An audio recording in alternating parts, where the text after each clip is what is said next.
I may have been looking a little tired in the last video. I forgot that I get up at 6:30 today to make sure I go to the barn. It's 8:02, so Amy and I have been going back to the barn since Aaron got injured to help feed at nights. Now, we don't have to feed tonight. The feeding's done, but Willpower Fashion's not the healthiest right now, and I want to make sure that we go back and check how he is as often as we can. Gets us out of the barn, gets the kids out of the barn, plus I get to go back and see how some of the horses are after the training trips yesterday. They eat their supper. Are they feeling good? Everybody looked great today and seemed really good. I told you I trained all the 3-year-olds and got them all done. I had a question earlier. We always have so many clients that are so analytical, and somebody had sent me a message asking about the Pennsylvania trainers, New York trainers. It's getting to crunch time now. Who's going to be our trainers? Well, to be honest, I had thought about this a lot this year. I had tried and talk Danny into going to Indiana with our horses. I think we have 3 legit stake horses right now in Fox Valley Britska. That's My Girl, and Italian Grit. I believe that Jesse Balboa is a little bit behind, needs some work. We turned out Carry a Big Stick. And when it comes to Beach Bum BB, we could send her back to Brandon, or we could race her down there ourselves. It's inconsequential at this point. She will likely go down there because she's an Indiana bred. Up here, there's not a lot of races for a Beach Bum BB, right? But down there is. Thanks, bud. So the whole family's going to go back to the barn here for a little bit. Yeah, buddy. Can I do my top 10 this now? You already said your top horse was Tanzanite Tricks, you turd. Yeah, but I want to write it down. Oh, you want to write? Well, then write it down. I'm not going to let you write it down on your time. So let me try and clear the picture here. Ohio, obviously, Jason McGinnis is going to be in charge in Ohio. Him and I usually work together. Well, him and Kirby and George. I go down and drive in Ohio. I enjoy it, and I think it works out well. I like to drive some of the 2-year-olds in Pennsylvania. We have Won My Heart Hanover, Frilly Fringes, Aglaire AM, and Braemar, who I think are the stake horses. Now, this is where it gets a little murky. To send our horses to affiliate trainers, if they're not stake caliber horses, and I mean stake caliber, stop, buddy, don't. I mean stake caliber, nice hair. Why don't you go get a hat for that? Looks like a raccoon's attacking your head. Sit down, bud. So, we can't really send... Oliver, sit down. We can't really send the stake horses out unless they're going to be good enough, right? As I was saying to one of our clients tonight, my partner's on a couple of horses.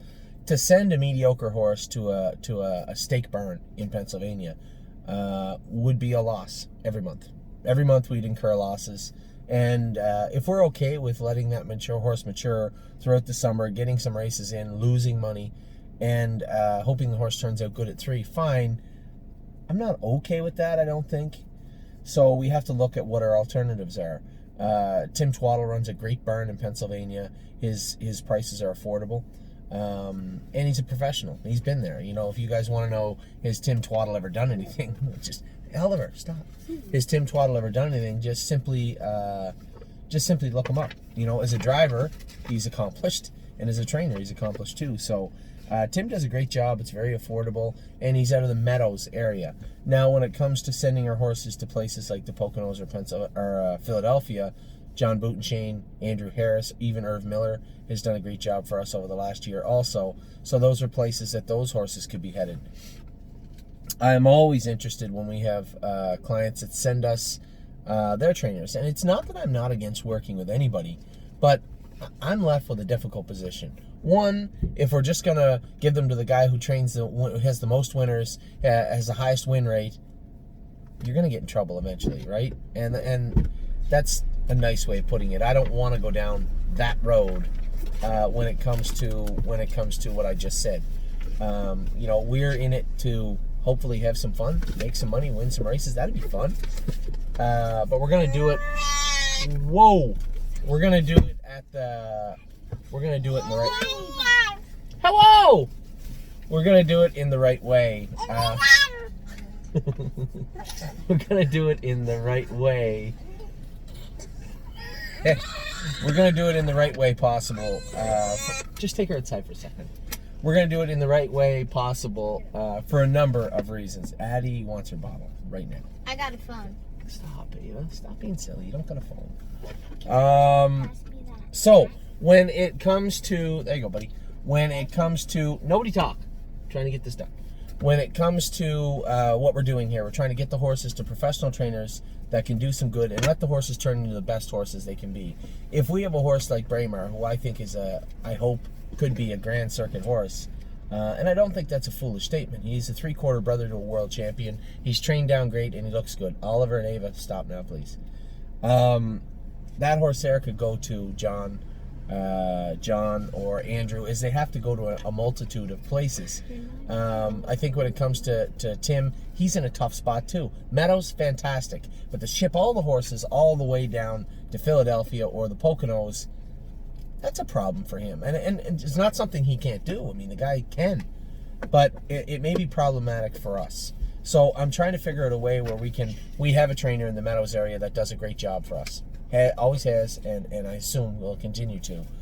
What do we do next? So that's where I'm trying to figure out where, do we take the horses and send them from Tim to John, and then when John's done in Philadelphia and they're coming back to the Meadows, do we just give them back to Tim? That's a possibility. Do we leave some with Tim and he can race them? That's a possibility. These are all things that I'm looking into. When it comes to Indiana, no, we don't have a trainer yet for Indiana. I was hoping Danny would be able to, but then again, I was hoping we would be able to train at a Virgil Morgan's or Delaware, where Danny would be close enough to Indiana, where a 3-hour ship is not the end of the world. A 5-hour ship is kind of a big deal. So now what? What do we do with the Indiana horses? That's rattling around in my brain. We have a number of clients that have put names forward. Ava. We have a number of clients that have put names forward for trainers, and I'll likely reach out to a couple of those trainers, both in New York and in Indiana. When it comes to New York, our top stake horse, I believe so far anyway, at least by the looks of things, is going to be Lincoln Hanover. Where do we send Lincoln Hanover? That will depend on Lincoln Hanover. If Lincoln Hanover is going to be a top New York sire horse, or one that I think is going to be a nice horse, then we have to look at sending him to an appropriate place. We don't want to be shipping him around like a gypsy from trainer to trainer to trainer to trainer. At the same time, we want to make sure that we keep our expenses down also. So when we had sent them to New York in the past, Tammy had done them in the Buffalo Batavia area, but there's no stakes in Buffalo and Batavia this year. So now you're looking at Tioga, Saratoga, potentially Monticello, and Vernon. So we're looking for a trainer in that area within 2 hours that can do some good for us. The good news is there's lots of them. There's lots of really talented trainers virtually in every jurisdiction, but especially in that area. So I'm actively looking now for a trainer in that. Now we've had clients that put their trainers' names forward, which is fine too. I'm okay with that. But I can't just send our horses as a group to your buddies. It doesn't work that way. So I'm just trying to do the best I can for everybody. We do have some very viable Addie always wants to do her video also. She does. Every time I'm doing a video, she's talking. So we're trying to find a viable trainer for those jurisdictions. So we have Pennsylvania. We definitely have Tim. We have the ability to use John, Andrew, and Irv also, those 3 trainers. When it comes to Ohio, it is going to be Jason McGinnis full-time. When it comes to New York, not certain yet. And we're actively exploring some avenues when it comes to those 3. And so that's where I'm at when it comes to the staking. The toughest part is figuring out, again, I would love to batten down what we're doing, but until I know how good these horses are, or at least how good they appear to be, going a mile in 2.7 at Tomiko Training Center is fantastic. Going a mile in 57 at Mohawk in a maiden, that's something different. So I don't want to jump the gun. Now, it would be nice to have contingency plans. Okay, if Lincoln Hanover is this good, this is where he goes. If he's not this good, this is where he goes. Yes, that would be great, but to do that, I would have to be in touch with the trainers, and somebody would be upset at the end of the day, right? Because the horse isn't going to them, it's going to someone else. So I'm trying to do what's best for me, you, and everyone else, and the horses all summer. What we do know, in Ontario, Mario's horses are going to be trained and driven by Mario. Kevin and Harry's horses are going to be trained by Kevin and Harry and driven by James myself, Mario, Jody, whoever. And when it comes to New York, I would like my brother Mark to be driving the horses. I did talk to Mark about it, and there's some input also, is having Mark say, hey, here's a trainer that I work with, here's a trainer that I drive for, and they can work together on these horses. The last thing I want to be doing is seeing Lincoln Hanover on the run and trying to go down and straighten out a situation in New York. We've gone through that before, and it's not something I want to do. That's the other thing, is that when we send these horses out, they're ready to go. I don't need somebody to be changing all the gear and all the shoeing on the horses. So it's not like we need it's not like we need a top flight trainer to fix our problems. We need a top flight caretaker to maintain and race the horses. So a lot going on, as you can imagine. Don't take any of this lightly. I don't, right? And don't be concerned. Don't be concerned. I'm not up at night. You be quiet. I'm not up at night trying to figure all this out. I do address it and go through it daily, trying to figure out what I'm going to do, but I will get through it. So, in regards to that big question, that's the one we have all the time. Adeline, what are you doing? Here, put that on your head. When it comes to this question, I address it on a daily, weekly, monthly, and annual basis, and now is no different than any time. This is the toughest part of my job. Buying the babies, everything, it's all difficult. Trying to figure out the right place for the right horse is my toughest job. So I'm on top of it. It's not going by the wayside. I am actively exploring a number of avenues when it comes to trainers for our horses, and we'll get them there.